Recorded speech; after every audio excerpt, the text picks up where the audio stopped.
Assalamu alaikum. Walaikum assalam. Welcome again to another episode of Islamic Learning with Master As-Sabur. We're going to open with our Fatiha. A'udhu billahi minash shaitanir rajeem. Bismillahir rahmanir rahim. Alhamdulillahi rabbil alameen. Ar-Rahmanir Rahim. Maliki yawmiddin. Iyyaka na'budu wa iyyaka nasta'in. اهدنا الصراط المستقيم صراط الذين أنعمت عليهم غير المغضوب عليهم ولا الضالين. Ameen. Alhamdulillah Rabbil Alameen. Once again, I greet you with the blessings and the peace that only Allah can give you. Assalamu alaikum. Walaikum assalam. I'm Brother Ahmad Hassan. I'm the host of Islamic Learning with Masjid As-Sabur, and these are my guests. Introduce yourselves, brothers, starting with Imam Abdul Rauf. I'm Abdul Rauf Nasir. Michael Salam, retired Muslim chaplain. Abu Qadir Al-Amin, Imam of the San Francisco Muslim Community Center. And once again, I am Brother Ahmad Hassan, your host. Today's topic is learning how to be Muslim from being incarcerated and once being in the Jahiliyyah, and all the benefits of learning Islam while being incarcerated. And our esteemed teachers here today, I would like to welcome you again. Assalamu alaikum, brothers. Walaikum assalam. Thank you. So we left off on the other show, the last taping, and we were talking about the effects of Islam.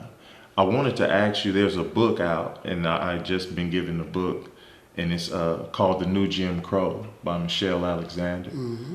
And I was wondering if you brothers were familiar with it. Yes, sir. Yes. So in the book, she basically says, in a short synopsis, she basically says that the more things appear to change, the more things remain the same. And she makes a reference to the prison system being just a new form of slavery or an extension of slavery.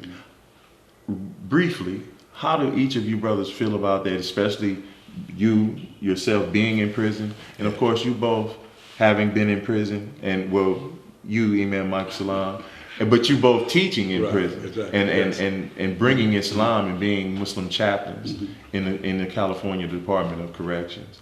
How do you see the prison system being an extension of slavery? Well, I mean, you have to deal with what slavery was, is, and what it was and what it became. You have to go back to 1865 when slavery was ended. And it was ended by the 13th Amendment of the Constitution of the United States that said that neither slavery nor involuntary servitude, except as punishment for crime whereat the person has been duly convicted, shall exist in the United States or any territories under its jurisdiction.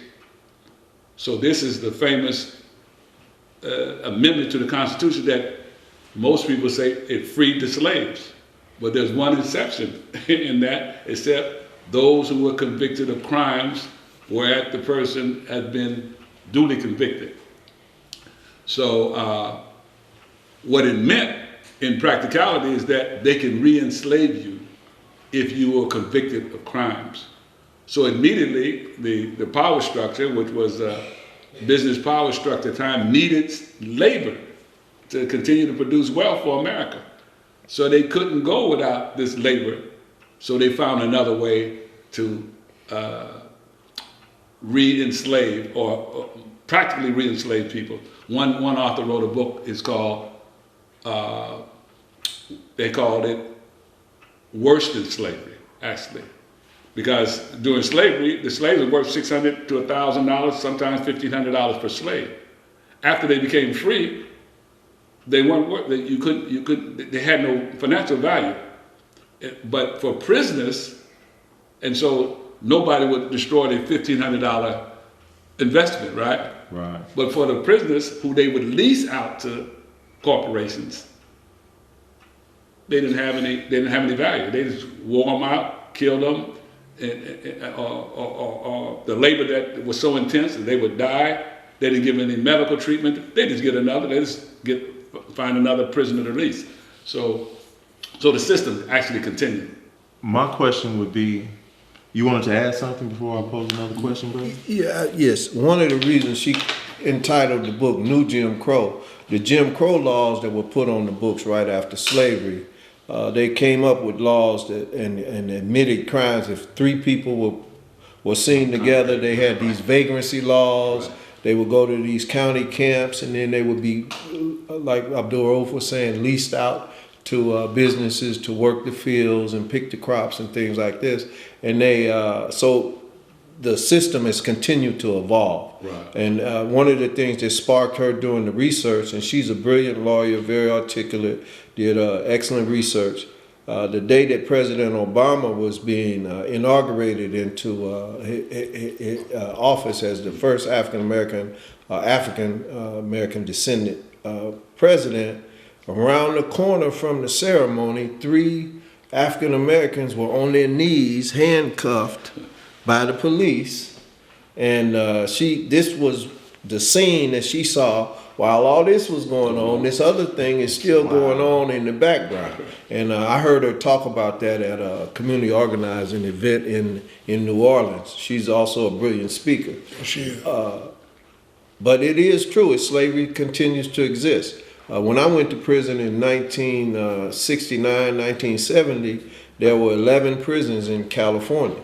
Now that's grown to it's over 33 prisons. 33 prisons, and every time a person is sentenced, then there's maybe $50,000 to $150,000 that follows that individual going into the prisons, and it's created jobs for people, and especially in the areas where certain industries used to exist that no longer exist. So cities welcome prisons coming to their neighborhoods or their cities because it brought jobs to those communities. And we have been at the worst end of it.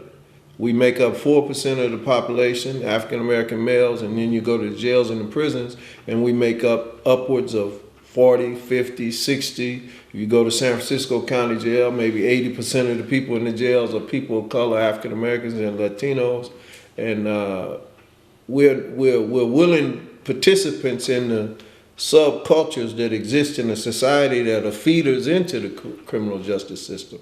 So Islam comes and requires us to live a clean life and to reform ourselves from certain behaviors. So we see Islam as a potential liberation theology that can prevent people from continuing to go into the revolving door system. That's a new form of slavery.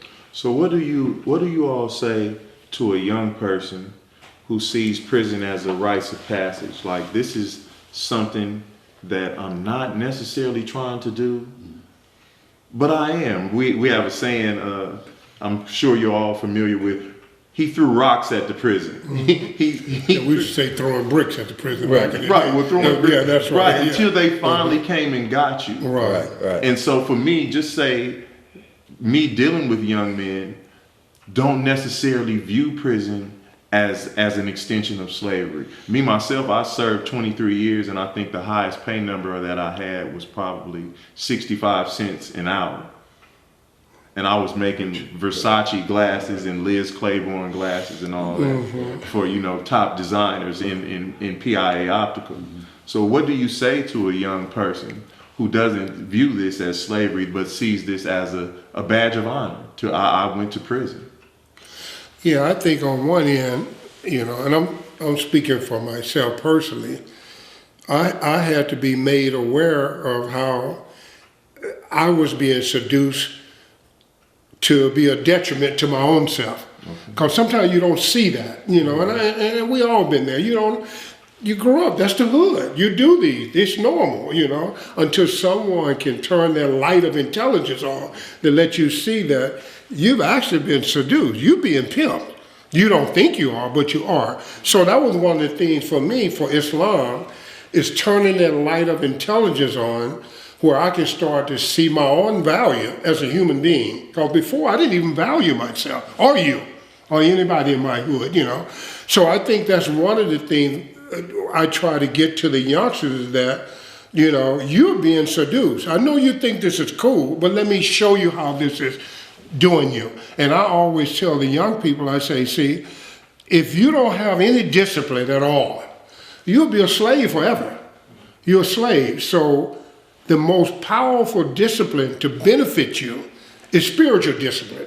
If you can have spiritual discipline, you can evolve yourself to become something of great, you know. So I think, for speaking as a chaplain now in the prison, that was one of the main things I had to crack in these youngsters' heads was that you're actually being pimped, man. You ain't that heavy, man. I mean, look where your program got you. I know you think you got yourself here, but no, you were put in that pipeline, you followed the script, and you're here. Now, let's review this. So I say to them, man, if you can get that light of intelligence, just turn that on and see that you've been seduced, problem gonna be solved. If you can see that. But you got to see it for yourself. And most of us don't see that till we hit, I think it was Imam Fahim Shaweib said once, you have to have that significant emotional event. Yeah. Wow. Hit that wall, man. I hit it. And it made me say, whoa, you hit it. The Imam hit it. And then it just make you say, wow, it got to be something better than this, man. But until then, yeah, I understand. We all get caught up in that. But if I had to say anything to the young people, I'm saying this to you young people. You're being seduced and you don't even know it. And until you realize that, you'll constantly be a slave to CDC or any other institution.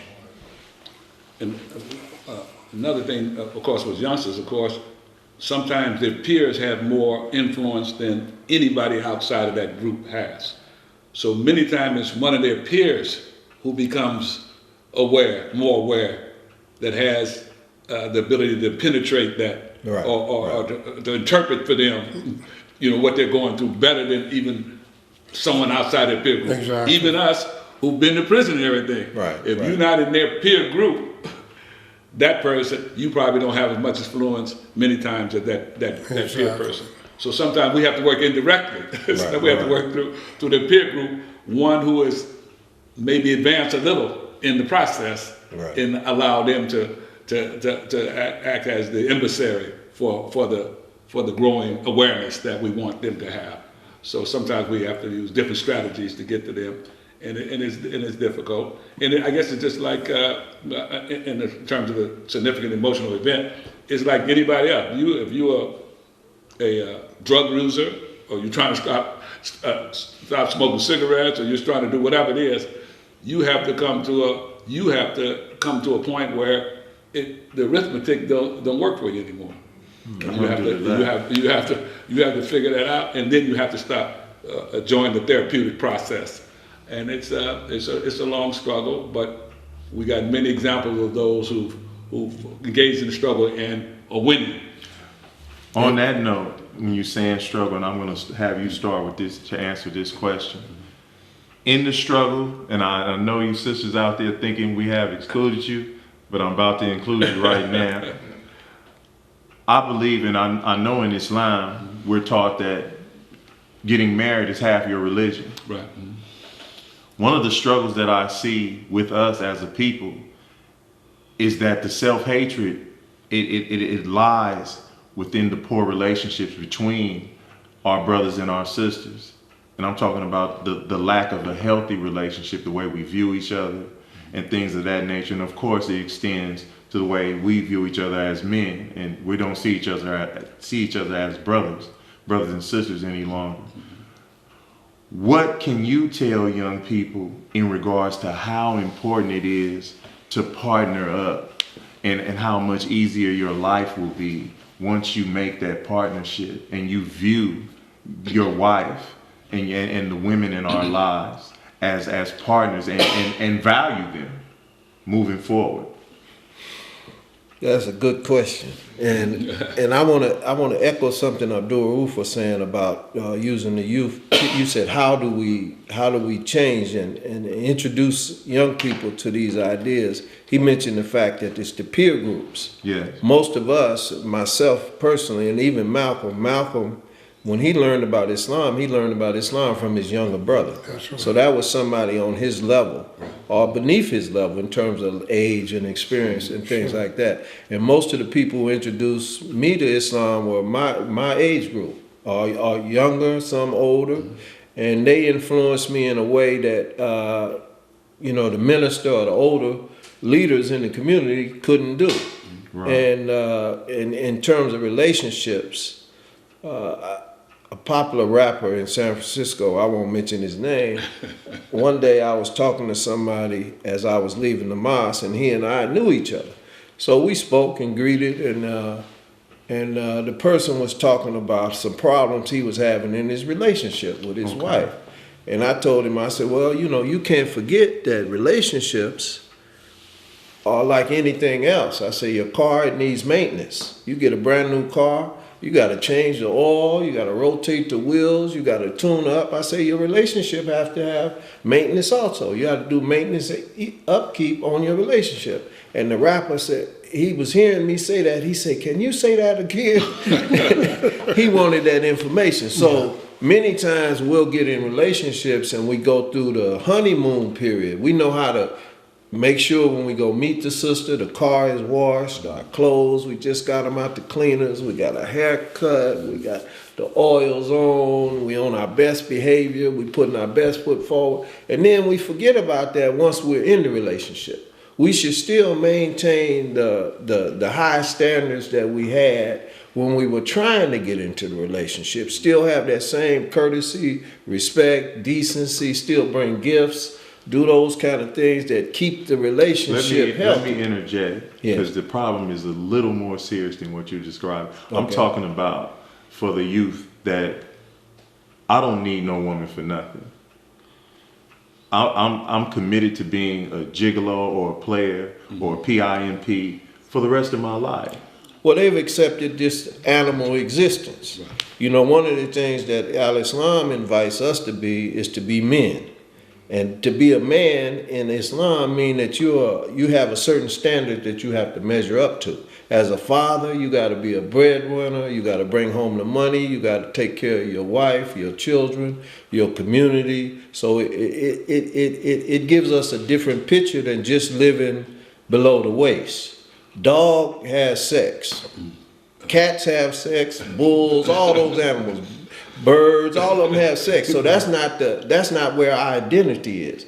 Our identity is not just in the male organ. So many people have been dumbed down to the extent when I worked in drug and alcohol treatment, and many times the youngsters will come back to the program and say, man, I met this female today.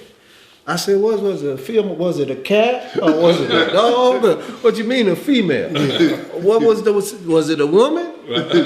What's her name? They would just identify the sex. Right. And that's a lower way of thinking. If all you see in a woman is sex, the sex organ, that's the wrong way to approach the relationship. So you're saying you're operating from the lower self, and not operating the from the lower self. And then the sexual aspect of our being is not the dominant part of our being. The dominant part of our being is our intellect. Our intellect should govern all of the rest of our life. The material urges that we have, the physical urges that we have for procreation and all that should still be governed by intellect. Is this a proper relationship? Have I gone through the father or the older brother or the uncle, how you approach the relationship. And that's something we have to insist on. It used to be in order to visit a sister, this is old days, we're a little older. Yeah, you got a chaperone, you go see her at her house, that's right. And some adult is going to be in the room while you're talking to her. You're not just going to have no private relationship with that woman if the family is respectable. Mm-hmm. And we have to reinstitute that. And we have to reorientate our young people that they should be looking for building the future. And now that you're on that, let's take that there. And I know it's still a lot of machismo and a lot of testosterone up here. Yeah. What are the benefits of having that partnership? For me personally, coming out of prison, had I not got married, it would have been easy for me to go back to prison. Alhamdulillah. Because I was married, now I was accountable to another human being. I remember talking to Imam John Fakir. I just got married, and John Fakir was talking to me. We on Bond Street, right up there by Lucky's. We not at the masjid. We just chopping it up, and I keep looking at my watch. And John Fakir said, "Man, what you keep looking at your watch for?" He said, "You act like you got to punch the clock or something." And I said, "Yeah, I got to punch the clock." So I say, "Seems like you ain't got no clock to punch." I got to go home. Yeah. So, when you're accountable to another human being, your time is regulated. You can't hang out all night with your friends like you used to. You got some responsibility. You want to be known as being reliable. You don't want suspicion in the relationship. If you're not checking in with the person that you've committed your life to, then that brings doubt, confusion, and suspicion into the relationship. Right. And then it may be some jealousy and things like that can deteriorate the relationship. So you have to learn how to be responsible. And then after I start having children, now I got other people that I have to be accountable to. I remember leaving the house. I'm living in West Oakland. And I'm getting ready to leave the house, and I got 4 people asking me where I'm going, what time I'm going to be back, who I'm going with. That's right. And you have to live your life openly. And it helps to anchor you in terms of stabilizing you. You want a stability in the relationship. You want to be dependent on as a man and as a member of the community. You don't want to be a disruptive force. And you don't want to injure people that entrust themselves to you. So just tweaking the question a little bit, Imam Michael Salam. To our young brothers, what do you look for in a wife? I want to preface that by saying first, he should know who he is. Okay. Yeah, because what he's looking for might not be what he needs. Okay. And I'm being honest now. I'm this personal. I mean, me when I was looking for my wife, I made dua. I say, "Oh Allah, you know what I want, but can you give me what I need?" Sometimes you need something that you might think you don't want. So that's the first. Know what you want. But when you look for a sister that you guys can work together. And to accomplish something in life. I always tell the young people when I'm doing their wedding, I say, I know you come to each other looking for your rights. The brother has rights. So I say, but you should be more concerned about your duties. If I do everything God asks me to do for my wife, she gonna get all her rights. If I'm concerned about my part, and you have to find a mate that's like that. This is what I'm bringing my part, and the husband bringing his part. Both of you gonna get your mutual right. And you're going to grow and have a substantial marriage that's beneficial not only to you, your children, and society. So I say to the young people, first know who you are, man. I mean, sometimes we talk, but the character don't match our word. So if you're a wholesome guy, you look at me, and I always say, you're going to attract what you are, man. You know what I mean. Try to be true to yourself, and then you will attract that female that's true to you. But always go into the relationship concerned about what does God ask of me to do. Alhamdulillah. I hope that makes sense to the young people, because sometimes it's all about me. I hope so too, and I'm gonna make dua that they get it. Yeah, okay. Sheikh, you got anything you want to add, brother? I think your question has a couple of parts to it that haven't been really. Now, if you're talking to the average youngster who is not a Muslim, that's a different. He still needs to see. Yeah, but that's a different kettle of. I understand. You deal with something different than you're talking to someone who says that they're Muslim. Right. Because that person who says they're Muslim will have already subscribed to this, whether they're doing it or not, with these beliefs. Mm-hmm. Whereas the person who's not a Muslim, especially if they haven't come from a family that's been that's been teaching them these values under whatever label they teach them. If it's Christianity, whatever, they have the similar values. I mean, it's not like they have to. They're going to teach these wholesome values in general. But if they're being run by, if they're just following the culture is telling them something else. Right. The culture is not talking about getting married. They're not talking about taking responsibility as a man. They talking about these other things, taking advantage of women. Or now the women, they got these girls now out. You probably heard them because you up to date on whatever. They talk about what's the sister's name? They call the sisters or something. What's that group? It's a new group that I started hearing them more recently. You know, you got to listen to some of the stuff they're saying, so you know what the things that are influencing our people. But they're a sisters group. I have no idea. If I told them, I'm not really a person, but they're saying, "Oh, I'm gonna take his money, get his money, you get the money from him." Yeah. Well, they've been saying that a long time. Yeah, but I'm saying these girls are saying it in a way, the Cardi B, the way, you know, they showing all their physical attributes, but their process is to get the money from them, or have them be spend the money on me. But don't only give them what you want to give them. You know, these are the values that are in the culture. So it's a little different conversation if you're talking to a person who's following that, because they don't even understand what you're talking about when you talk about taking responsibility and respecting the women or respecting the man. On the other side, the women got to respect the man for his role in the relationship. So that's a different kind. But if you inshallah, I'll be able to have you brothers back. As you see, 2 shows isn't enough for all the things that could be covered here with such a plethora of knowledge here gathered here today. I appreciate you, Jazakallah Khair, for coming. We appreciate what you're doing too. May Allah reward all you brothers for coming. And I thank Allah for allowing me not to be overwhelmed with nerves as all my mentors are gathered here, right here on this same day in the same building. Like to close out with Asr. A'udhu billahi minash shaitanir rajim. Bismillahir rahmanir rahim. Inna al-insana lafi khusr illa alladhina amanu wa amilu salihati wa tawasaw bil haqq.